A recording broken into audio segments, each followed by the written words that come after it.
Good afternoon, everyone, and very warm welcome to today's awareness session Understanding the Silent Threat Liver Cancer Awareness. This session is brought to you by Voice of Healthcare in collaboration with Eisai Pharmaceuticals India as part of our ongoing initiative to promote awareness around liver health and cancer prevention. I am Mayank Badhwar, Senior Editor, Voice of Healthcare, and it's my pleasure to host this insightful discussion today. When we think about the human body's powerhouse organs, the liver often doesn't get the attention it deserves. It is one of the most hardworking organs, quietly filtering toxins, storing nutrients, regulating metabolism, and keeping our system balanced. Yet, it rarely complains until the damage is quite advanced.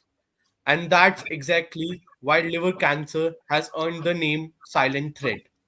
It can progress without clear symptoms, often being detected only in later stages. The goal of today's discussion is to break that silence, to bring to light the early warning signs, preventive measures, and treatment advancements that can truly save lives. We are honored to have with us Dr. Shailesh Bondarde, consultant, medical oncologist, Apex Wellness Hospital, Nashik, a distinguished expert with years of experiences in managing complex liver cancers. A very warm welcome to you, sir. It's wonderful to have you join us today. Good afternoon, Mayank. It's my pleasure. I also thank Voice of Healthcare and SI Pharmaceuticals for giving me this opportunity and to reach to public for awareness of liver cancers, one of the cancers which is a neglected cancer as far as I feel so. Okay. So, sir, to begin with, could you briefly explain how liver cancer typically develops and why it often goes undetected until the advanced stages? So first of all, I would like to clarify that when you talk of liver cancers, I would like to classify those into two types. One is the primary liver cancer, and another is the secondary, which actually develops in some other organ and then spreads to liver. For example, you have a malignancy in the colon and you get the disease spread to the liver. That's what we call as a secondary liver disease, metastatic liver disease. Whereas when you talk about a primary, these are the cancers which arise from the liver itself, and it's mainly occur in the liver parenchyma and then spread outside. So the behavior of both the cancers, the prognosis of both the types of cancers are different. So I think it is important for us to know that whether the disease which is in the liver is primary or secondary, and accordingly the treatment differs in both of them. Okay. So, sir, what are some early warning signs or risk factors that both clinicians and individuals should pay close attention to, especially in patients with chronic liver diseases or cancers? Okay. So signs and symptoms of liver cancers can be variable. I mean, it can be something like a very mild weakness, sometimes right-sided chest pain, or maybe the upper abdominal pain on the right side. So a patient with such minimal symptoms get investigated by an ultrasound and then diagnosed to have something in the liver, and then the further investigation starts. So this could be as minimal symptoms as these, and sometimes it can be in an advanced stage when the patient comes to us with swollen legs, what we call as pedal edema, distended abdomen, and that is because of the ascites. They can have jaundice, that's the yellowish discoloration of the eyes, in layman terms, what we can say, and extreme weakness. So these are the symptoms which can be variable. Sometimes it can come with a metastatic disease. I've seen few patients coming with a backache, found to have bone disease, and then investigated to find that it is actually a liver cancer which has spread. So the manifestations can be variable from minimal symptoms to an extremely full blown condition where you are able to diagnose advanced hepatocellular carcinomas. Coming to the screening part for hepatocellular carcinoma, For those patients where we know that these patients are candidates who can develop hepatocellular carcinoma, we have a powerful screening tools, and those patients with liver cirrhosis and hepatitis are the ones where we recommend a very close observation and follow-up of these patients with at least an ultrasound of the abdomen, in what we call as a sonography in a layman term, sonography of the abdomen looking at the liver and alpha fetoprotein, the tumor markers which are raised in liver cancers. So for those where a patient is having cirrhosis or patient is hepatitis positive and you are keeping them under surveillance, uh, we we might be able to catch this disease earlier than landing up with an advanced and metastatic disease. And why it is important to catch them earlier is that even with the liver cancers which are diagnosed in an early stage, there is a possibility of cure in this patient if we can offer them a liver transplant. So those patients which are following up with a gastroenterologist, because invariably cirrhotic patients follow up with gastroenterologists, these are the patients where gastroenterologists should, and they are actually. I have seen so many gastroenterologists keeping a very close eye on sonography and the tumor markers to detect the liver cancers earlier. As far as the reasons why patients get liver cancers, the commonest one in our country is infections like hepatitis B and C. It can happen in any liver cirrhotic, whether it is alcoholic or non-alcoholic. Some of the congenital condition like hematosis and Wilson's disease. Sometimes it can also happen with aflatoxins. So these are various conditions. Even chronic inflammatory liver disease can give rise to hepatocellular carcinomas. So in all these situations, it is better that we keep an eye, keep a close follow-up, and try to diagnose them earlier so that we can give them a curative chance. Okay. So, sir, with advancements in diagnostics, how effective are current screening tools for early detection of liver cancer? Should high-risk patients undergo routine surveillance? So surveillance is a must for, like I said, all those patients where you expect that there is a chance that the liver disease can turn into malignancy. They should undergo a close surveillance with minimum on ultrasound and an alpha fetoprotein. In case there is anything suspicious there, we go for a CT scan, and we have different criterias for diagnosing confirmed hepatocellular carcinomas or liver cancers. When I talk about this, I'm actually talking only about hepatocellular carcinomas. So these are the cancers which occur in adults. I'm not talking about the liver cancers which appear in pediatric age group. Those are hepatoblastomas. That's a totally different type of cancer. So that's a different field altogether. Those are very chemosensitive as compared to that of adult liver cancer. So let's switch to liver cancers in adults only when I'm talking about primary liver cancers. So then we do a CT scan. Doing a CT scan gives a fair idea about malignancy. And if you have raised markers in the form of alpha fetoprotein to along with the CT scan, I think that's quite diagnostic. In very, very few and rare conditions, we require a biopsy from the liver mass. Otherwise, if all the criteria of CT scan and tumor markers are adequate, that's good enough to label this disease as a liver cancer of the primary liver cancers, or hepatocellular carcinomas, what we call it medically. And the CT scan also gives us an idea of whether the disease is confined to the liver or whether it has spread outside the livers. So a good CT scan or an MRI, if surgery is contemplated, can give a good idea. Maybe one can add a bone scan to that to find out whether the disease has spread to the bones. Uh, Very rarely, in some conditions, sometimes we do use PET scans, but it's not a mandatory to do a PET scan. A good CT scan and a bone scan is good enough for staging the liver cancers.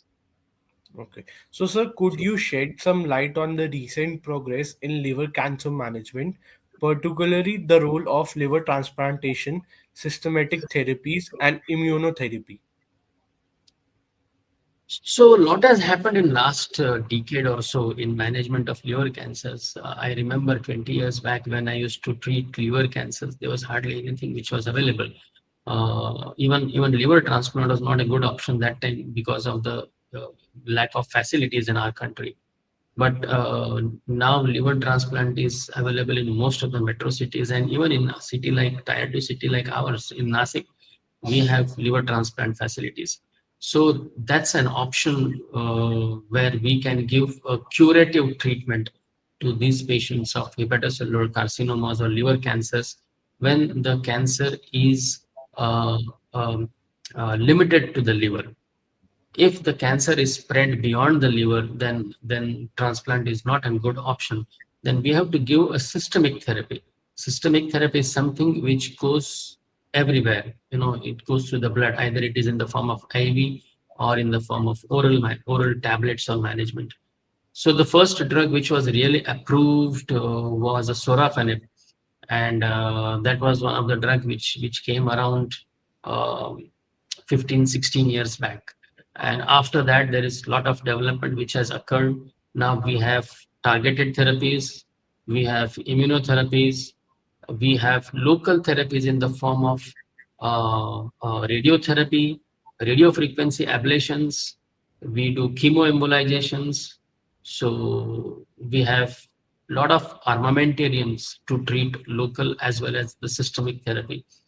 Even radioactive substances are used for local therapies, though it's used only in very few centers across the country. But that is the development which has occurred in last 10 years, and now we have a lot of options in treating these patients. We not only treat them as a first line treatment, but we also have some second line options also if the patient progresses on first line treatment. So immunotherapy has changed the management in last 5 to 7 years, and there are 3, 4 immunotherapy drugs which has come up with a good response, and some of the patients have a long term response. So that's what has happened in last decade or so in the management of primary liver cancers. Okay, sir. So, sir, how important is a multidisciplinary approach combining hepatology, oncology, surgery, and nutrition in improving patients' outcomes?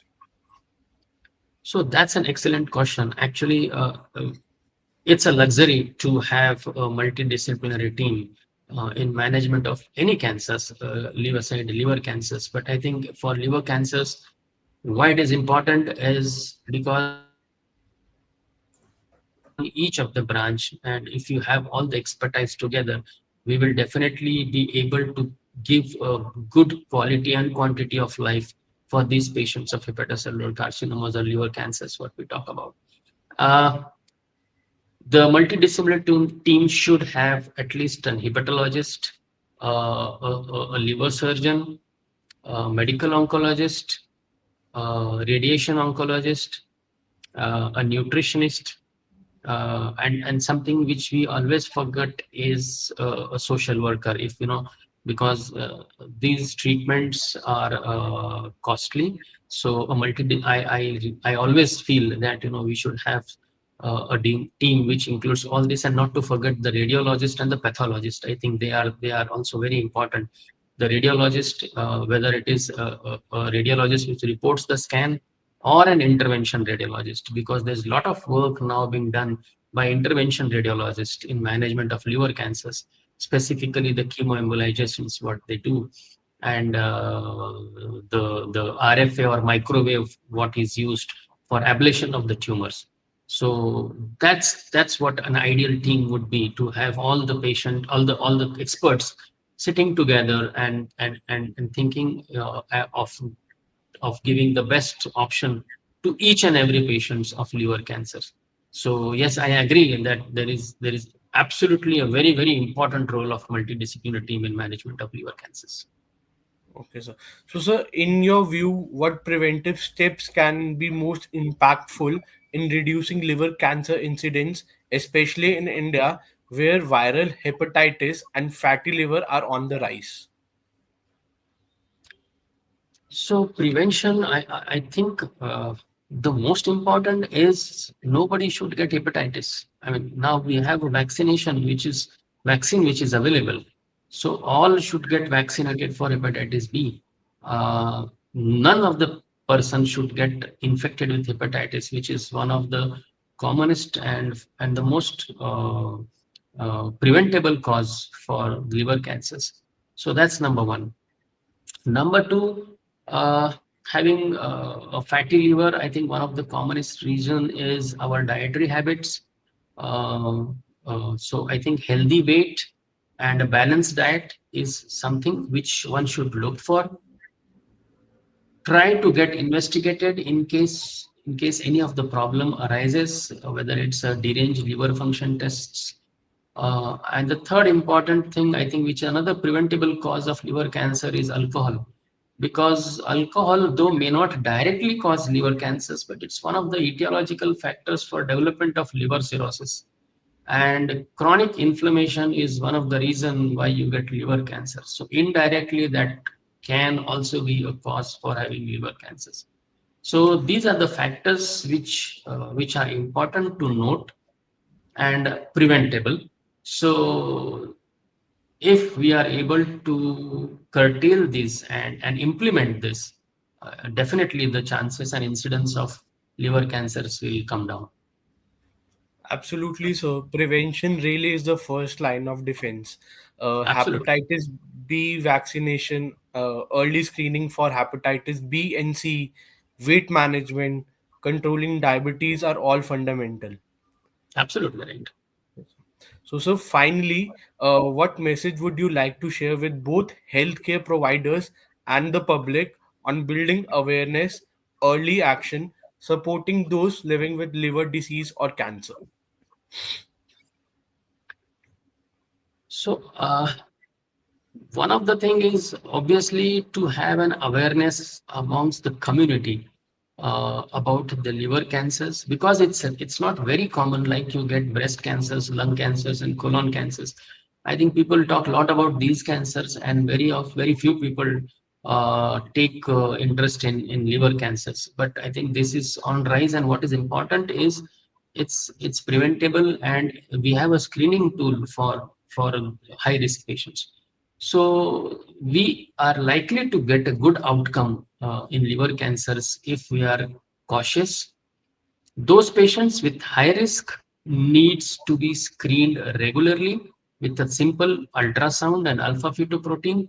Any increase in the size of the nodule in the liver or a rise in the alpha fetoproteins will definitely warrant further investigations to look at whether it is a primary liver cancers what we are talking about. And obviously, as I said, if it's early tumors, then transplant is an option which is curable. It's also important that people know about transplants and organ donations.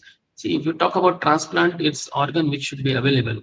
Then again, I think it's also important for us not only to talk about the cancers, but transplants and organ donation as well.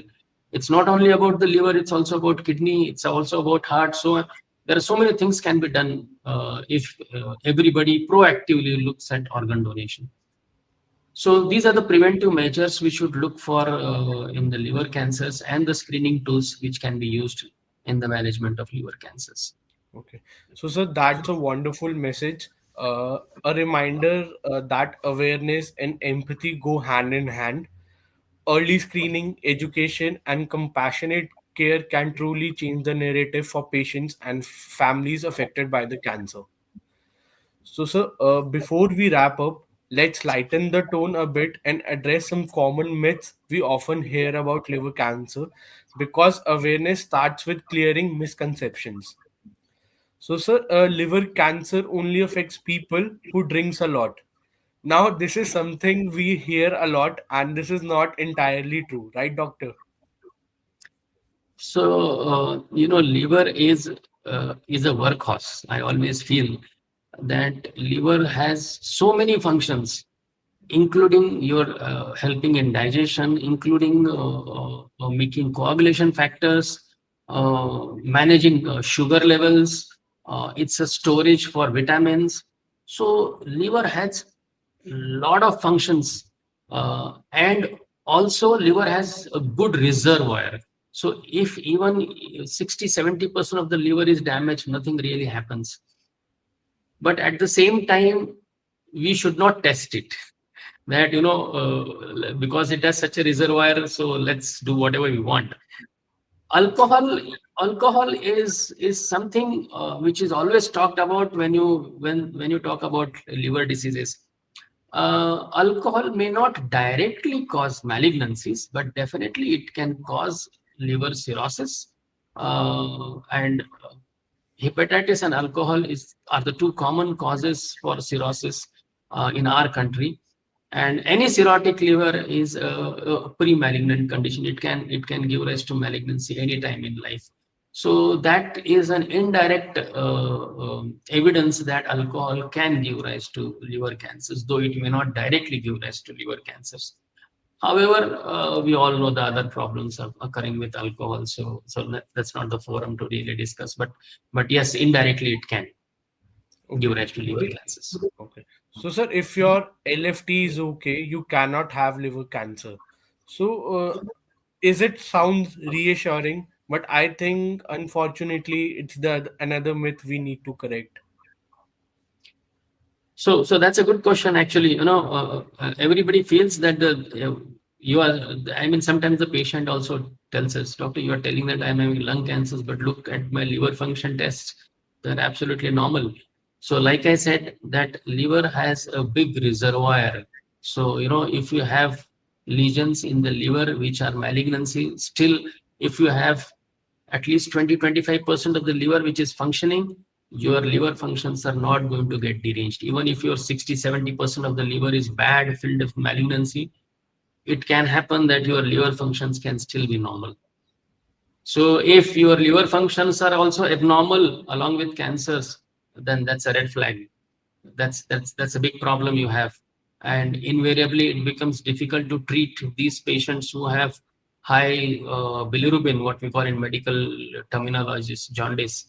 So these patients are unfit for treatment also. If you have deranged functions, if you have deranged clotting parameters or coagulation parameters, what we called as, if this patient has a lot of ascites or fluid in the abdomen, then and if they have some involvement of the nervous system, and they are, whether if they are uh, all the time sleeping, or what we call as they have encephalopathy to some extent, when these are the patients where treatment is difficult, and sometimes we have to tell them that we cannot treat you. So going to that extent, that means it's a bad sign. So even if your reports are normal, it is possible that you still have liver cancers. The blood report never tells us whether you have liver cancers. The liver function test, alpha fetoprotein, is of course a marker which can tell you whether you have liver cancer. But you are looking at the liver function test in the form of bilirubin, HEOT, PT, alkaline, so on and so forth. Well, they can be normal even if you have liver cancers. Okay. So thank you, doctor, for clarifying these misconceptions. It's insights like these help people take their liver health more seriously. So, sir, as we came close to close of today's session, I would like to extend my heartfelt thanks to Dr. Shailesh for sharing his expertise and deep insights into the early signs, diagnostic advances, and comprehensive management of liver cancer. A big thank you to all our viewers and healthcare professionals as well who have joined us today under Liver Cancer Awareness Month. Today's conversation reminds us that the liver may stay silent, but we shouldn't. Through awareness, prevention, and timely care, we can detect liver cancer early, treat it effectively, and saves countless lives. This was Understanding the Silent Threat, Liver Cancer Awareness, organized by Voice of Healthcare in collaboration with Eisai Pharmaceuticals India. Thank you, doctor, for your insightful conversation today. Thank you so much, Mayank, Voice of Healthcare and SFR. Thank you so much. Have a good evening. Have a great day, sir.